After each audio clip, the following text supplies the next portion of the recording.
पीले दांत वाली बहू। रंजना कभी ब्रश नहीं करती थी। उसे कितनी बार उसके माँ बाप ने डांटा, लेकिन उसका कोई असर उस पर होता ही नहीं था, जिस कारण से उसके दांत पीले पीले हो जाते हैं। शादी के बाद। अरे बहू, वैसे तो तुझ में कोई कमी नहीं है, पर तेरे दांत इतने पीले कैसे हैं बेटा? कैसे मतलब? कोई सर्जरी थोड़ी ना कराइए। वो तो क्या नाम, मैं ब्रश नहीं करती थी तो पीले हो गए। अब क्या करूं? आप कहें तो लाल करवा लूं या फिर काले? यार ये क्या है, क्यों माँ से लड़ रही हो? लड़ रही हूँ? अरे मैं लड़ रही हूँ या ये बोल रही है कि दांत पीले हैं, पीले। अरे तपस्या थोड़ी ना की है इन्हें पीले करने के लिए। बकायदा ब्रश नहीं किया है 20 साल तक, तब जाकर। छी, कैसी बात कर रही हो? ये उस वक्त तो पीले नहीं थे जब हम लोग तुम्हें देखने आए थे। अरे तब साफ करवा लिया होगा डेंटिस्ट के पास जाकर। अब देखो कैसे पीले पीले लग रहे हैं। रंजना सास की तरफ गुस्से से देखती है।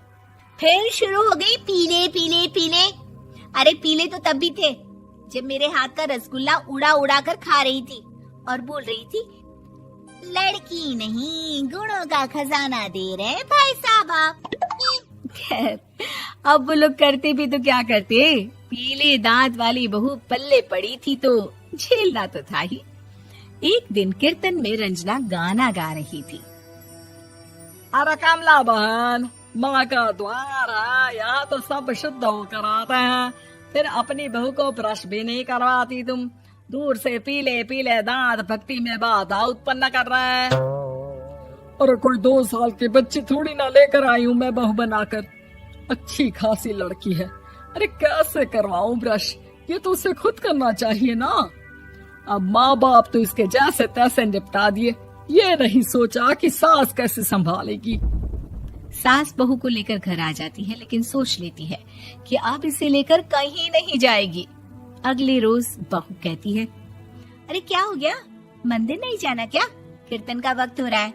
मेरी मधुर वाणी से कान्हा जी जागते हैं और सोते हैं। आप तो जानती है ना उनकी भक्ति में कितना मन लगता है मेरा। वो क्या है ना, तबीयत ठीक नहीं लग रही है मेरी, आराम करूंगी मैं। तबीयत ठीक नहीं लग रही?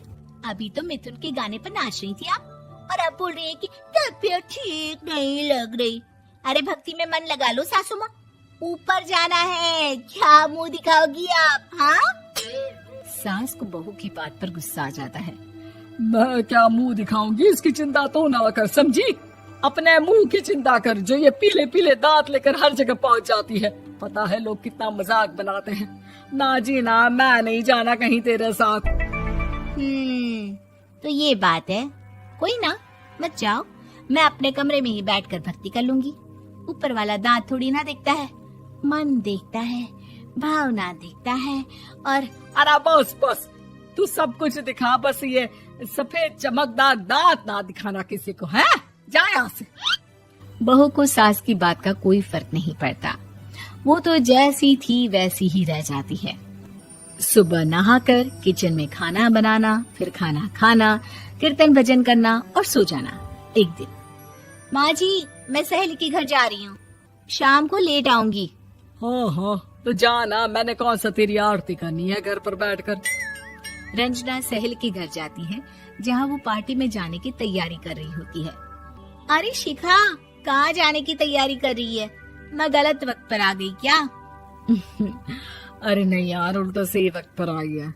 मैंने ये साड़ी और ज्वेलरी निकाली है यार, शाम को इनके ऑफिस की एक पार्टी में जाना है। बताना कैसा लग रहा है ये सब? नहीं यार, इस ड्रेस के साथ तो वो वाली ज्वेलरी अच्छी लगेगी। हाँ हाँ सही बोल रही है, मैंने ध्यान ही नहीं दिया। वैसे तो हमेशा से मस्त फैशन सेंस रखती है। तो बड़ा जाती होगी ना पति के साथ पार्टी में। रंजना कुछ नहीं बोलती, बस सोचती है कि यार काश ये बात सही हो जाती, पर मैं क्यों नहीं जाती पार्टी में? क्या इन लोगों की कोई पार्टी होती नहीं होगी? रंजना घर आती है और रात में पति से सवाल करती है, एक बात बताइए, आप मुझे किसी पार्टी में क्यों नहीं ले जाते? क्या आपके यहाँ ऑफिस में पार्टी नहीं होती? पति बेचारा क्या कहता कि दांत पीले हैं तुम्हारे इसलिए। अरे कोई पार्टी होती नहीं हम लोगों के ऑफिस में, तो कहाँ से लेकर जाऊं? और मार्केट, मॉल, कहीं वीकेंड घूमना, कहीं तो। अरे यार, सारे हफ्ते में एक छुट्टी मिलती है, तो सोचता हूँ कि आराम ही कर लूं। क्यों? रंजना मन मार के रह जाती है। पहले कभी सास के साथ मंदिर जाया करती थी, लेकिन वो भी सास ने ले जाना बंद कर दिया।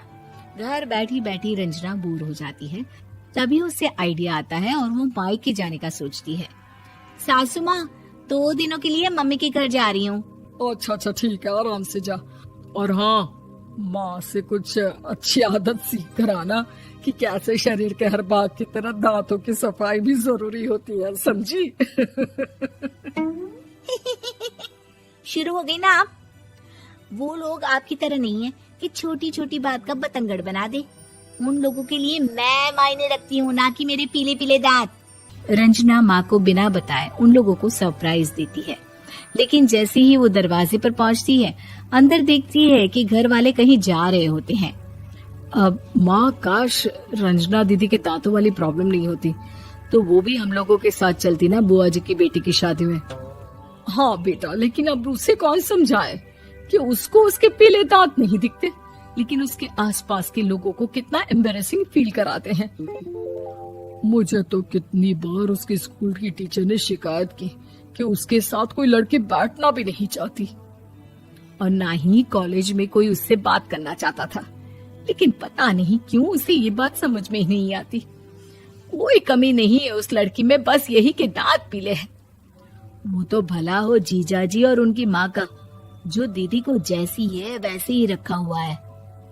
रंजना को अपने घर वालों की बात सुनकर बहुत दुख होता है। वो सोचती है कि वो क्या करे, लेकिन फिर वो सीधा डेंटिस्ट के पास जाती है, अपने दांत चमकाती है और कसम खाती है कि वो रोज ब्रश करेगी। अरे क्या हो गया? तुम तो 2 दिनों के लिए गई थी ना, पर कोई ना, अच्छा है, चलो आ गई तो। रंजना सास के सामने आकर खड़ी हो जाती है और पूरी स्माइल करती है, उसके चमकदार दांतों को दिखाती हुई। हैं? चले मंदिर। माँ, मुझे माफ कर दीजिए, मैंने आप लोगों को बहुत एम्बैरेसिंग फील करवाया। मैं आज से रोज ब्रश करूंगी।